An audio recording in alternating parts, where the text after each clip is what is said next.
一节书本之外的社会课，一个陪你成长的摆渡人。大家好，这里是星河摆渡。在不少精英眼里，穷的根源只有一个，那就是懒，懒得动手，懒得动脑。为了证明自己的想法，有一位女博士卧底底层，就想看看穷人是如何自甘堕落的。经过乔装打扮之后，女博士变成了一个离异、没有工作、没有收入的廉价劳动力。对于这即将开始的贫穷生活，女博士格外自信。她说，只要自己足够优秀，足够努力，人就能够从底层爬出，不会像其他人那样永远四脚朝天，永远捉襟见肘。这位女博士名叫芭芭拉·艾瑞克，是一个大学教授、畅销书作家，可谓是真正的社会精英。然而，当如此优秀的人身处底层后，事情并没有按照他的预期发展。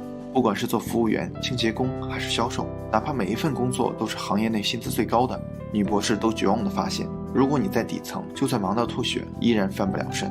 这就是现实，一个跟成功学完全背道而驰的现实。卧底的第一件事就是要找到一个容身之地。一开始，女博士就做好了心理准备，她知道住宿条件肯定不怎么样，但是没想到房子真是突破了她认知的底线。房子没有空调、电扇、纱窗就算了，空间还特别狭小，别说做饭了，就连多余的活动空间都没有。即使这样的破房子，房租都需要500美元，几乎要占开销的大头。看看四周的邻居，他们看上去早就对糟糕的居住环境麻木了。2个大老爷们儿合租一个房间，房子小到只能放下一张高低床，一家5口人挤在一块儿。上了年纪的老人把卧室让给了儿子一家，自己就只能睡在客厅，丝毫没有隐私可言。邻居说，有地方住就不错了，总比流浪街头好。是啊，有地方住就已经不错了，哪里还有什么选择的权利？人只有居有定所，才能有不断向上的动力。但这几乎要将1半的收入给房东的穷人，他们住着没有热水的家，夏天忍受热浪的折磨，冬天承受冻到骨髓的冷。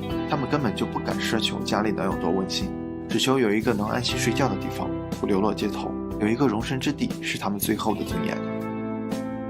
在住宿30公里的地方，女博士找到了她的第一份工作，餐厅的服务员。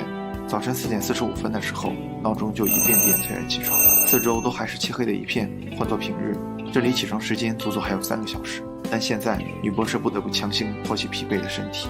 对于低收入的人群来说，时间和精力是最不值钱的东西，只要能省一点房租，他们不在乎长时间通勤的痛苦。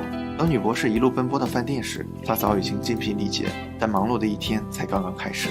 因为工资是按小时计算的，经理就像一只老鹰，会牢牢盯着每一位服务员，生怕他们会偷懒摸鱼。一看你手头上的工作做完了，他立马指派新的工作去做，根本不允许你有一点休息时间。从早到晚，女博士不停地奔走于厨房和大堂中间，时不时还要应对各种挑剔难缠的顾客。每天所谓的休息，都只是狼吞虎咽的吃个饭，草草的上个厕所。最要命的是，为了让顾客能按时就餐，女博士只能在人少的下午吃一份热狗面包，好几次都饿得快晕倒。然而，生活不会因此就同情一个穷人，让他因为努力就变好。就算忙成这样，女博士一天只能赚到19.44美元，除掉房租的16.6美元，就只能剩2.84美元，也就只够在便利店买个三明治。迫于无奈，女博士只能再找一份兼职。这就意味着她每天得工作14个小时，手头上才能稍微宽裕一点。每天从早上8点到晚上10点，整个人就像陀螺一样不停地转。做了1个月的服务员，除掉生活所必须的开销后，女博士最终口袋里只剩下22美元。22美元能做什么？也不过是吃5个汉堡，就连生病做个检查的钱都不够。服务员的工作让一直生活优越的女博士发现，这个世界上真的有很多不公平。有的人一生下来就有享不完的福，有的人只能让自己马不停蹄的工作，才能勉强让自己有饭吃，有床睡。女博士的第2份工作是清洁工，每天女博士都要出入高档别墅区，在主人的面试中跪着擦完地板。刷马桶时，即使要面对恶心的污渍，也要面不改色，认认真真的擦完，因为一旦被发现，一天的工钱都会被扣光。有一次，女博士照例去一个雇主家打扫卫生，说来也巧，这个女博士曾去雇主的学校做过演讲。在干活的时候，女博士生怕会被雇主认出，尤其当她一直盯着自己看的时候。当时女博士一个劲儿在心里演练，到底要怎么样回答她的提问。但女博士发现自己根本就是想多了，雇主压根就没有把她放在眼里，盯着她看只是为了确保她是跪着把地板上的污渍擦洗干净的。如果说餐厅服务员感受到的是身体的劳累，那做清洁工就是尊严的压迫。尽管他们是靠双手养活自己，但没人瞧得起他们。雇主看不起他们，看着他们满头大汗，非但不会心生怜悯让歇一歇，还怕他们会在自己的房间喝水。就连便利店的售货员也看不起他们，卖东西的时候都是各种皱眉头，各种吼叫。女博士都会觉得受到了屈辱，但她也只能躲在出租屋的淋浴喷头下嚎啕大哭。她不能发火，更不能有怨言，要不然一天的活就白干了。清洁工的工资稍微高了一点，除掉基本开销后，女博士一个月攒了$203，但这就能买一件外套的钱，需要女博士一天做2份工作，1周连续7天才能换来。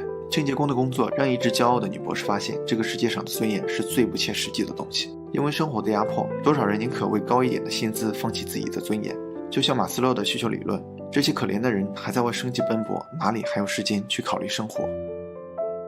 女博士的最后一份工作在大型连锁超市，这么大的平台应该会有一点改变吧，但现实却回了她一记耳光。越大的平台，每个人的工作划分的就越细，完全就是一个萝卜一个坑，想要晋升那简直是难上加难。每天女博士只需要做一件事，把商品码放整齐。工作很简单，甚至不需要动一些脑筋，只需要重复一个动作长达10个小时就够了。这种长时间的机械式工作让女博士完全变了一副模样，她目光呆滞，双腿肿胀，大脑一片空白。不仅是她，就连她身边的同事也变得麻木不仁。看到受伤的同事，不是同情，而是在想为什么不摔断腿呢？我以为只是在卖掉自己的时间，但现实是我真正卖掉的是自己。一开始女博士也会质疑，为什么这些底层的人不想办法提高核心竞争力？等自己被工作磨掉了所有的热情后，女博士发现所谓的提高核心竞争力，很多时候都是站着说话不腰疼。超低的工资，巨大的生活成本，只有下班后的兼职才能勉强生活。很多人做完兼职回到郊区的家中都已经是深夜了，被掏空的身体和精力根本没有办法去支撑一份学习计划。这根本不是因为精英口中的目光短浅没有恒心，而是时间和精力根本不允许。理货员的工作让一直优秀的女博士发现自己的成就并不只是因为努力。那些赚着最低薪酬的穷人们，他们的努力不亚于任何一个精英，他们的智商情商也并不低，只是因为没有机遇，不够幸运，他们生活只是周而复始的重复着。很多社会精英之所以能成为佼佼者，除了自身因素外，最主要的是能有一个好的机遇，能有一个好的环境去成长。女博士在底层的生活，这只是一个小小的缩影。即使她做着跟底层人一样的工作，赚着同样的薪水，住一样破旧的房子，吃一样没营养的饭菜，但她还是有很多穷人不具备的优势。比如她曾有很多的医疗，有着丰富营养的饮食，有着多年的健身习惯，这都让她有一个更健康的身体去承受重体力活带来的伤害。最重要的是，除了吃住外，她没有其他额外开支，贫穷对于她只是一种体验罢了。这让她不会在日复一日的劳作中崩溃，也能让她在工作中保有持续的积极性和热情。而她身边的那些人，那些日夜努力在贫困线挣扎的人们，贫穷带给他们的永远不是什么好玩的体验，更多的都是挣扎与痛苦。因为穷，人变得目光短浅，根本没有为长远打算。一个男厨师为了能省几块钱的晚餐钱，偷拿面包，最后被扣了1周的工钱。因为穷，人受了委屈，也只能咬碎牙齿往肚子里咽。一个女服务员经常被男朋友拳打脚踢，她不离开的原因不是因为碍于依赖，只是为了能省下几百块钱的房租。当然最可怕的还不是这些，而是穷会引起更加严重的贫穷。一个建筑工人因为小受伤没钱吃抗生素，伤口不断感染恶化，最后连路都走不了。连着几天没上班后，老板也毫不犹豫地把他开除了。原本100-200就能解决的问题，最后硬是拖成了重病，不得不花更多钱，造成更多的损失。这就是现实，并没有像成功学描绘的那般简单。有人开豪车住豪宅，有人衣不蔽体誓不过腹，这就是社会真实又残酷的一面。如果有选择，世上没有人愿意去经历贫穷。不是所有人对自己的人生都有选择，可以去过任何一种想过的人生。在这个向知识型、专业性发展的社会，如果没有知识，没有技能，穷人很难领到改变命运的入场券，打破贫穷的代代传递。这不是靠能吃苦就能改变的。对于这些人，我们没有必要苛责，因为我们都不曾经历过他们的人生，根本没有权利去批判。除了高高在上的批判，我们能做的有很多，大到给一个孩子接受教育的机会，小到给他们一个善意的微笑。有时候我们能拥有的多，也只不过是运气好了一点，挫折少了一点而已。正如那句经典的台词所说，当你想批评别人的时候，要记住，这世上并不是所有人都有你所拥有的那些优越条件。好了，今天的内容就到这里了，谢谢您耐心观看。如果您有任何建议和想法，欢迎在下方留言。如果您喜欢星河的内容，还望订阅星河百度频道，点赞和分享给更多的朋友。星河将不胜感激，继续分享更多有关成长的优质内容。一个人可以走多远，关键在于与谁同行。愿成长之路有你我相伴。这里是星河百度，我们下期不见不散。Hello， 大家好，这里是星河百度。我发现一个现象啊，很多年轻人90后甚至是00后，居然能在短短几年内就实现财富自由，不用再上班加班看老板脸色。更重要的是，他们不是富二代，这就很恐怖。财富自由是很多人幻想了一辈子都没做到的事儿，这些年轻人怎么就成了天选之子，百思不得其解。后来我打入他们内部，想窃取一些真正的成功学，才发现并没有所谓的捷径，只是他们知道如何把钱变成工具，知道如何用最优的办法赚钱。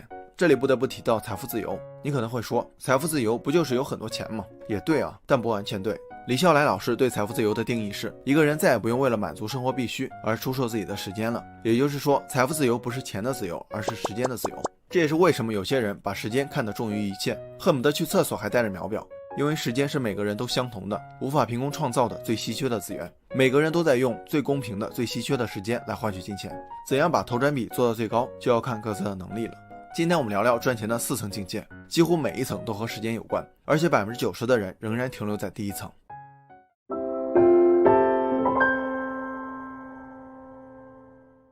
我以前特别怕老板，如果在厕所碰到老板，没准都会失禁。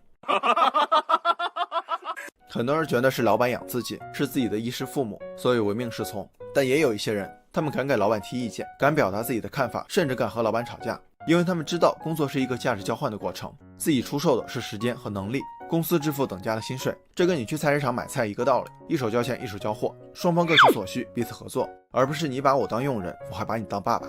这也是我要说的赚钱的第一层境界。处于第一层境界的人，就是我们常说的打工人，单纯的出售自己的时间来换取老板的工资。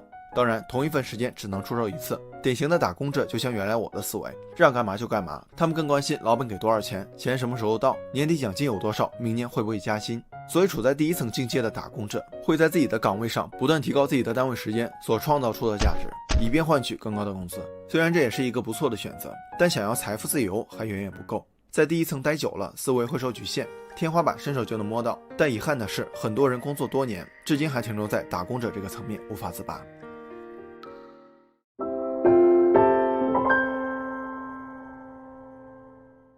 如果说有什么比薪水对于上班族更重要，那一定是能力。举个例子，张三有10年经验，却一直停留在基层，不敢跳槽。李四工作3年就做到中层，然后自己创业。因为张三只是按部就班，所有的工作只是做给老板看，不碰新东西，不挑战自己，躺在舒适区里。而李四却恰恰相反，主动寻求变化，不停地锻炼自己。张三觉得李四傻，同样李四也觉得张三傻。究竟是谁傻呢？我们来看一下。李四其实在给老板打工的同时，也在为自己打工，也就是他的时间出售了2次。第一次卖给老板获得薪水，第2次卖给自己获得成长。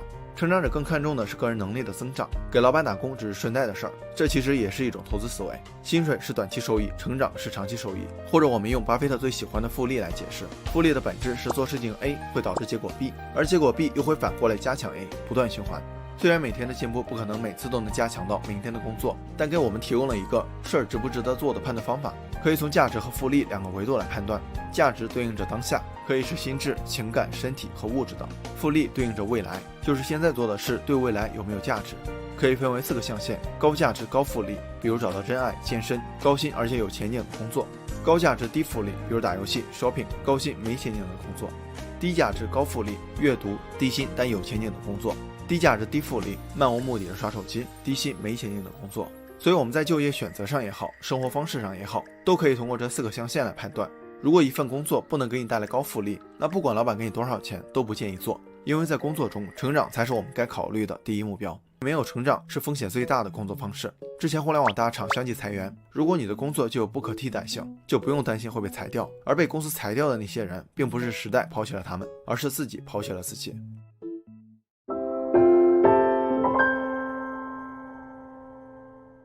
第一层时间卖了1次，第2层时间卖了2次，第3层境界你是不是已经猜到了？就是把时间多次售卖。怎样把同一份时间出售很多次呢？举个例子，薛兆丰老师是北京大学的经济学教师，以前在学校上课，后来他在得到 App 上开设了一门叫做薛兆丰经济学课的音频课，至今已经卖了40万份。从央视出来的樊登创立了樊登读书，每周通过视频解读一本书，至今已经有1800万用户。说白了，他们创造出了价值，都是一次创造，永久收益，后期的边际成本几乎为0。不过你可能会说，他们都是顶级大咖，自带 IP 属性，普通人做不到啊。别急，我再给大家举个普通人的例子。咱们上班都用 PPT 吧？你每天给老板演示，给客户演示，但你有没有想过用它来赚钱呢？有个90后通过制作 PPT 模板，连续3年获得 WPS 年度最佳设计师称号，光靠 PPT 模板就年入100万了。后来他又开了一门 PPT 课程，教别人怎么成为 PPT 大师，现在他已经年入1000万了。这就是把同一份时间出卖很多次的例子。有人说30岁以后应该把更多的时间用在追求税后收入，这就是典型的例子。只要创造完成，即使是躺着睡觉也能把钱挣了，是不是有点蠢蠢欲动？那咱们该怎么做才能躺着赚钱呢？首先，我们得成为一名成长者，不断积累自己的能力。另外，你可以提供某种价值，这个价值不是劳动力，不是有形的商品，而是边际成本为0的产品。最后，你这个价值是别人需要的，找到他们，就会有源源不断的税后收入了。最重要的是，这个时候你的时间是不受局限的。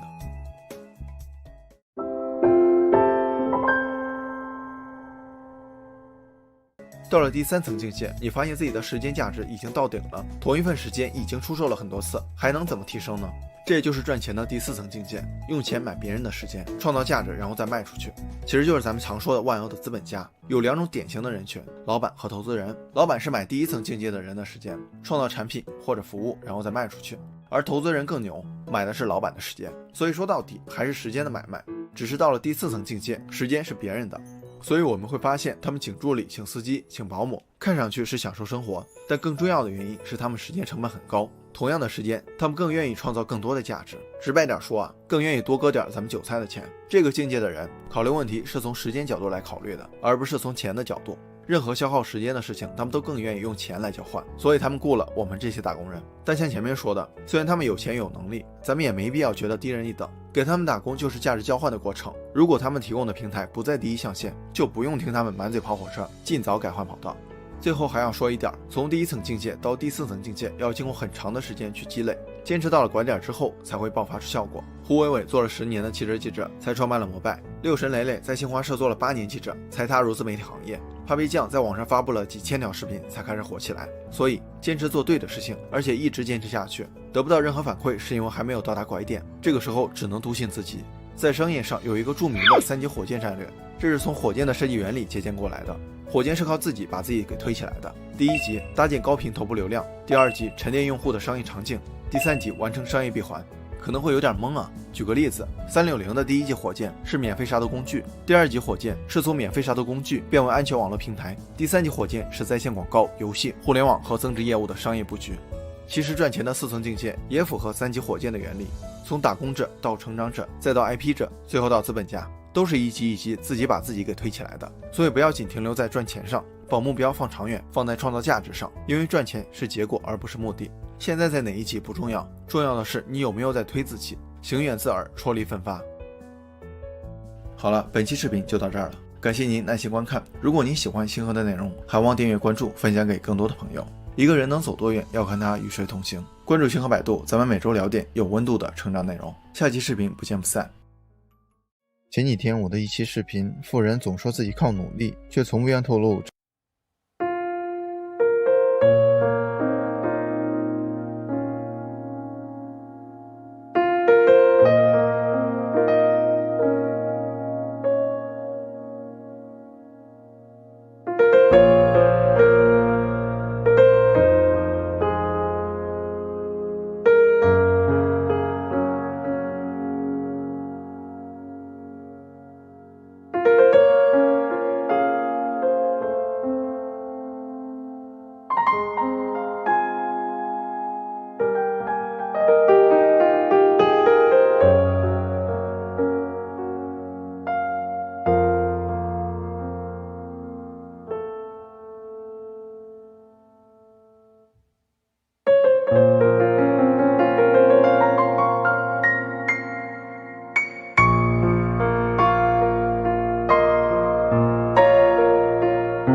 为了寻找解决方案，专门去了一趟美国。当发现还有 PayPal 这个东西之后，立马打电话让人着手做支付宝，还发豪言做支付宝时我已经做好了坐牢的准备。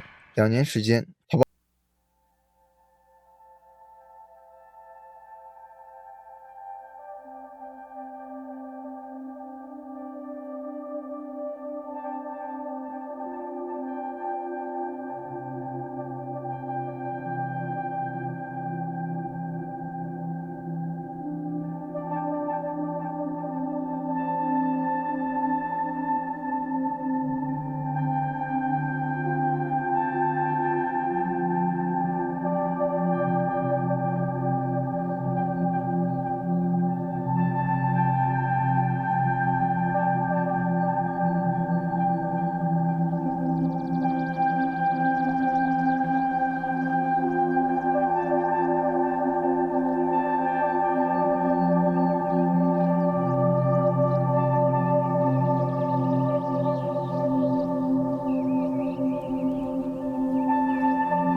耐心观看。如果您有任何建议和想法，欢迎在下方留言。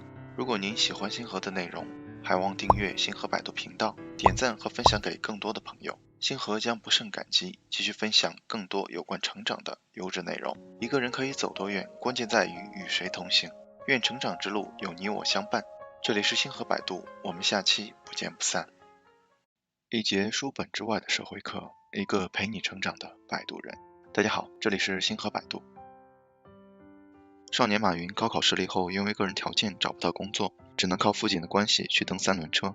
有一天，他在火车站捡到了一本书，打开这本书，引言部分就写着作家柳青的一段话：人生的道路虽然漫长，但紧要处常常只有几步。特别是当人年轻的时候，没有一个人的生活道路是笔直的，没有岔道的。有些岔道口，譬如政治上的岔道口、事业上的岔道口、个人生活上的岔道口，你走错一步，可能影响人生的一个时期，也可能影响一生。这段话重新激起了马云深埋心中的理想和勇气，他决定再次参加高考，在人生这个重要的岔道口，选择他认为更值得的那条路。多年以来，几经波折，马云终于创造了一个商业帝国。经历过3次高考，经历过创业失败，他的励志故事被无数创业者津津乐道，他也无数次传授自己的成功秘籍。在马云的经历中，我们不难发现，生活中的挫折常在，只有不服输，不轻言放弃，才能创造属于自己的灿烂人生。这本改变了马云一生的书，就是路遥的中篇小说《人生》。马云说，要不是路遥，我如今还在蹬三轮，是人生改变了我的人生。马云曾经回忆当年说过的一句话，你看路遥没考上大学，人家还考，我也得回去考大学。这句话是马云在看完了路遥的人生这部小说后对家里人说的。也许马云在路遥的小说世界里看到了自己的人生的影子，支持马云走下去的正是路遥笔下孙少平的那股韧劲儿。小说中，孙少平说过一句，我迟早要扒火车去外面的世界。这句话让他深受鼓舞。其实人生何尝不是一出悲剧。人生讲述的是陕北农村青年高加林为了追求梦想跳出农门，最后又回到农村的故事。青年高加林热爱文学，关心时事，在高考毕业后，他成为了一名农村民办教师。然而因为大队书记的一己之私，高加林失去了工作，只能回归农村，成为一个地地道道的农民。这时同村淳朴的姑娘巧珍向加林大胆表白，两人开始了一段甜蜜的恋爱。但高加林不满足在愚昧落后的农村里待一辈子，他一直梦想着能够去大城市，去更广阔的地方，渴望被现代文明的风吹拂。这一次命运眷顾了他，高加林的叔父调到县城工作，也因此高加林获得了一个进县城工作的机会。由于出色的工作表现，高加林很快成了县城里的红人，并且受到了城里姑娘黄亚萍的青睐。高加林又一次面临痛苦的抉择，选择巧珍就要放弃大城市的机会，放弃梦想，他的心里痛苦又挣扎。最后梦想战胜了愧疚和感情，高加林与巧珍告别，和黄亚萍开始了一段罗曼蒂克的爱情。然而加林被举报不正当的渠道参加工作，他又一次失去了工作，回到农村。故事就到这里，20多岁的高加林又回到了农村，但高加林的人生并没有随着故事的结束而结束。人生的漫漫长途需要韧劲儿，但更需要懂得爱。高加林不懂得爱，因此在人生的意义上，他在刘巧珍面前显得那么的渺小而脆弱。星河从中也收到了3点感悟，分享给大家。同时人生的电子版已分享在下面，感兴趣的朋友可以自行下载阅读。1. 勇敢追梦的人永远值得尊敬。第一次看人生时，我正在上大学，对高加林嗤之以鼻。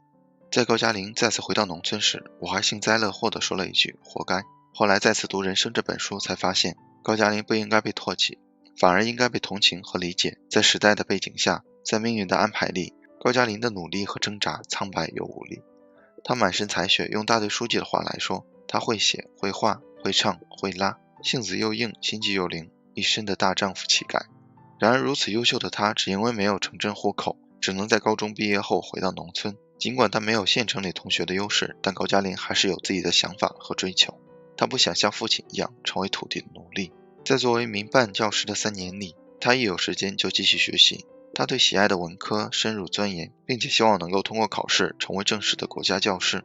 到那时，他再争取做更好的工作。高加林在落榜后，虽然心理上受到打击，但他并没有一蹶不振，而是很快找到另外一条路。在民办教师工作被撤后，高加林虽然过了浑噩噩的1个月，但他也很快参与到劳动中，并且养了一些鸭子作为副业。还琢磨着找远在新疆的叔叔介绍工作。可以说高加林对跳出龙门是有执念的，他热爱外边的广阔天地，并且愿意为了这个热爱和梦想付出努力。转业回乡的叔叔间接地给高加林带来了另外一份更体面的工作——通讯干事。因为他的才华和优秀的业务能力，他很快成为令人瞩目的一位干部。但高加林并不满足一直待在这个小小的县城里，他一直在用更加努力的工作和更加刻苦的学习来充实自己。不管是生命的至暗还是高光时刻，高加林始终没有放弃自己。我们为什么要追逐梦想？三毛曾说，心若没有栖息的地方，到哪里都是流浪。梦想就是那块心灵的栖息地。2. 真正的爱从来不是单方面的付出。高加林在民办教师职务被撤后，他跌入人生低谷，但就在低谷中，他也得到了人生中最真挚、最热烈的爱情，来自金子一样的巧珍。巧珍的爱热烈、大胆、直白，他为了嘉林的痛苦而痛苦，为了嘉林的幸运而开怀。嘉林出于自尊心，不愿意去县城里卖馒头，他拎起篮子就帮嘉林去卖。嘉林刚刚参加劳动，他怕嘉林饿坏，偷偷的给他准备吃的。嘉林想要跳出龙门，他虽然不舍又害怕，但依然支持他去过自己喜欢的日子。就连最后嘉林抛弃他，他也没有抱怨和哭闹，而是自己吞下泪水。反观高加林呢，哪怕是在最热恋的日子里，他都在惆怅和巧珍的结合会阻碍自己通往城市的路。在重新回到县城后，高加林恢复了和黄亚萍的交流，他甚至自己幻想，如果自己能和亚萍一起生活，可能会有更多共同的语言。高加林对巧珍的感情，与其说是爱情，不如说是他在人生至暗时刻得到的一点安抚和慰藉。巧珍像一束光照进了嘉林的生活，但并没有照亮他的心。高加林和黄亚萍呢，看起来他们的爱情是平等的，是有共同语言的，但黄亚萍的任性是从小养成的。她可以在大半夜叫醒父母，只为宣布一件要和张克南分手的大事，也可以在高加林开会的风雨天，让他去找一把丢失的水果刀。高加林在他面前永远是一个乡巴佬，他可以爱着有才华的县城干部高加林，却永远不可能嫁给有才华的农民高加林。如果你是高加林，你会选择巧珍还是黄亚萍？星河觉得高加林既配不上巧珍的无私，也高攀不起黄亚玲的高傲。真正的爱情一定是把对方放在同等的位置，以赤子之心尊重他，爱护他。所有一尊一卑的爱情，早已奠定了悲剧的基调。3. 人生如棋，落子无悔。就像路遥引言中说的那样，有些路走错一步，可能影响一个时期，甚至影响一生。人生的道路从来都是难以回返。高加林为了梦想和远方，放弃了巧珍的温婉和善良。后来东窗事发，他再回到农村，巧珍已经嫁作他人妇。黄亚萍为了自己的罗曼蒂克，放弃了厮守2年的男友张克南。后来与高加林分手，他没了芝麻也丢了西瓜。人生如棋，落子无悔。我们该苛求高加林吗？不，在当时的时代背景下，高加林的每一步都是在与命运抗争。他渴望冲破枷锁，冲破既定的命运。人生这条路每一步都算数。高加林和巧珍的爱情让他在困惑中感受到了温暖。嘉林在县城中工作，让他施展了才华。虽然暂时回到农村，但谁说得准高加林会被困在农村一辈子吗？一定不会的。没有哪一个人的人生是道路笔直的，没有哪一个人的人生是一路坦途的。陶杰也在《杀鹌鹑的少女》中写道，当你老了，回顾一生，就会发觉什么时候出国读书，什么时候决定做第一份职业，何时选定了对象而恋爱，什么时候结婚，其实都是命运的巨变。只是当时站在三岔路口，眼见风云牵强，你做出选择的那一日，在日记上相当沉闷和平凡。当时还以为是生命中普通的一天。人生总要面对无数的选择，无数的机遇，又有无数的挑战和挫折。我们每个人都在现场直播自己的一生，无法彩排，没有回档。高加林的人生也是值得我们反思的人生。人生如戏，做好自己的主角，也不惧成为别人的配角。只要尽自己最大的努力，活得热气腾腾，就是最好的一生。好了，今天的内容就到这里了，谢谢您耐心观看。如果您有任何建议和想法，欢迎在下方留言。如果您喜欢星河的内容，还望订阅星河百度频道，点赞和分享给更多的朋友。星河将不胜感激，继续分享更多有关成长的优质内容。一个人可以走多远，关键在于与谁同行。愿成长之路有你我相伴。这里是星河百度，我们下期不见不散。